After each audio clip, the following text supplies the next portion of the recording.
along for the ride. Hopefully you're enjoying the show so far. I'm Terrence Bates.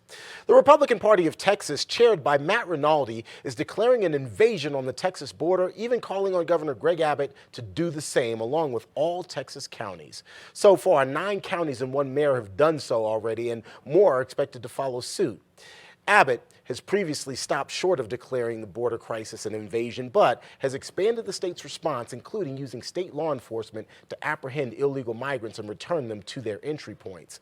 Joining us now to dig a little bit deeper into this developing story is the founder of PatriotAcademy.com, Rick Green. Rick, it is always good to talk to you, my friend. I'm so happy to see you here and have this conversation with you. Hey, Terrence, I miss you, man. But, your shows are too early in the morning. I don't get up that early, so it's good to see you in the afternoon. Well, you know what? I'm going to tell you a secret. I'm barely awake either. Hey, let's talk about this invasion, though. Explain to us the importance of the declaration of an invasion, because it sounds sexy, but there's some real teeth to that declaration.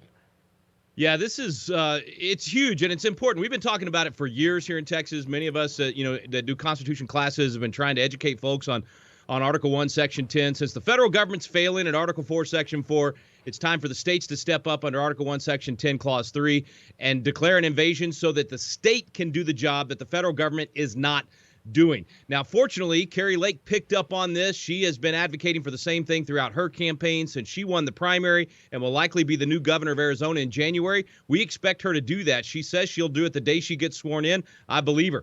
We've been trying to get Greg Abbott to do this for a long time, and it's no secret. I've been a major critic of Abbott under COVID crackdowns. He was horrible. He was a dictator under all that. He hasn't been great on the border, but he's been better than previous, or better than most governors in the country. This is a thing that he could actually do that would win conservatives back over to him. We've been very upset with him over the way he handled COVID. We wanted him to do more on the border. He's done some things, but it's mostly been talk and not enough action.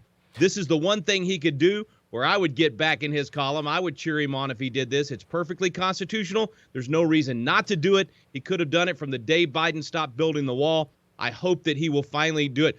When Matt Rinaldi calls for this and the entire convention, the entire GOP convention in Texas, the largest one in the country, called for this as well.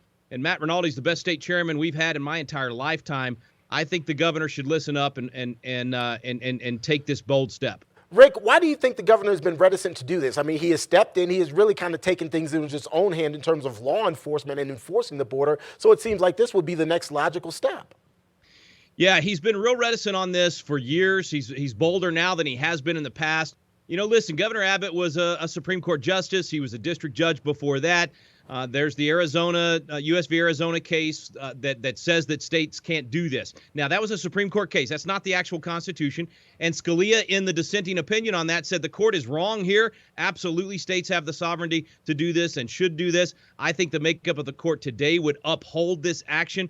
But Abbott tends to lean towards, following those old Supreme Court decisions instead of being bold enough to challenge them. I'm hoping that will change here. He's been more bold. Look, he took DeSantis' suggestion and started busing these illegal aliens to New York and Washington, D.C. That was a great idea that Ron DeSantis had, and I'm glad that Governor Abbott has been willing to follow on that. Here, he could follow the idea of George Washington and Gouverneur Morris and James Madison and all the ones that gave us this clause in the Constitution. I really hope that he'll do it. It's going to take courage. If he does have the courage to do this, I think he'll win back a lot of those conservatives that he lost during COVID. I think it's important to make the point that he ultimately has to act. And when I say he, that would be Governor Abbott, because even with the state GOP pushing this, it seems like it's got to come from the top in order to really get some real enforcement and teeth. Am I right? It does. No, you're absolutely right, Terrence. I mean, we can call for it all day long. The legislature could even call for it. But if the governor doesn't do it as the executive branch, it's not going to happen. And the beauty of it is he has the money. The legislature's been willing to appropriate the money to take care of these things. I think he definitely has the will of the people of Texas, both Democrat and Republican. I mean, you mentioned those 9 counties that have already called for this.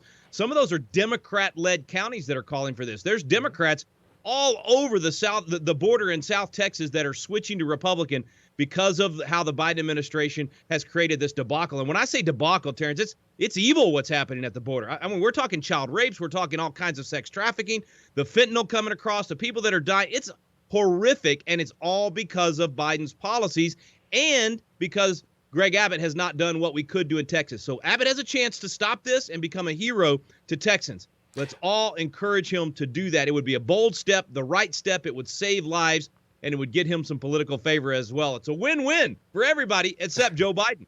So I'm curious, those 9 counties there in Texas who have already declared an invasion, is that really more symbolic than anything in those specific counties?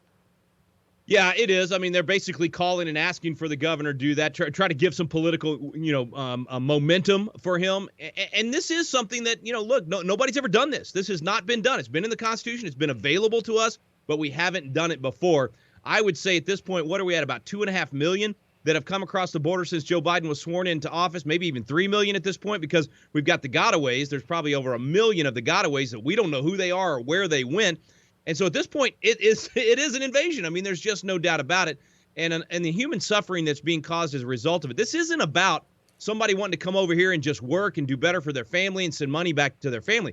This is about stopping the illegal trafficking at the border and absolutely having legal immigration. If we would do that, if we would make it 1,000 times harder to get in illegally and 1,000 times easier to get in legally, then we would stop the illegal activity or at least reduce it. We would save lives. We would stop the drug trafficking and all of that and still allow for that legal immigration.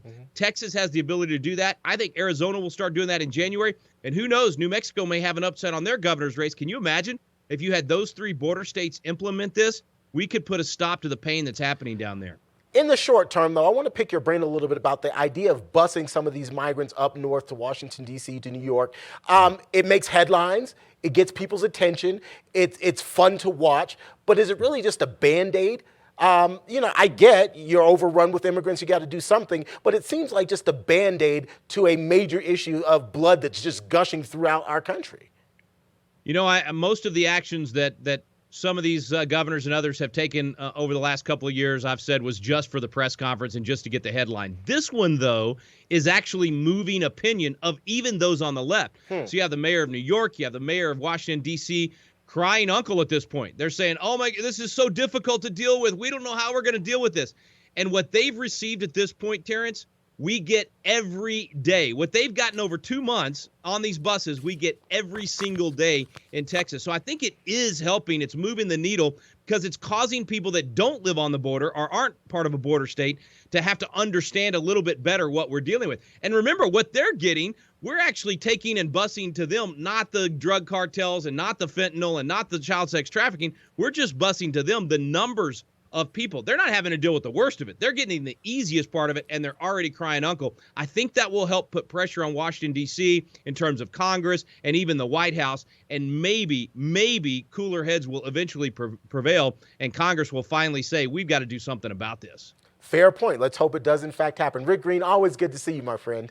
Hey, you too. Hope to see you soon. All right.